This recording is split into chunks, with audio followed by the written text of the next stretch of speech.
பண்ணிக்கோங்க.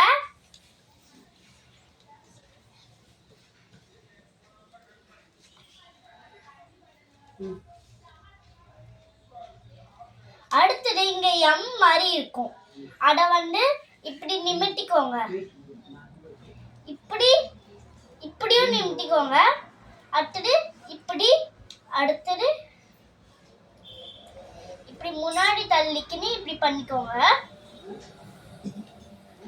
இந்த white colour இதுகிட்ட இப்படி மேல தூக்கி இப்படி டர்ன் பண்ணிக்கோங்க. அடுத்தது இப்படி டர்ன் பண்ணிக்கோங்க. அடுத்தது இங்க பாக்ஸ் மாதிரி பண்ணிக்கின்னு இப்படி டர்ன் பண்ணிக்கோங்க. அடுத்தது இப்படி டர்ன் பண்ணி இவ்வளவுதான் गाइस. இதான் கியூப்.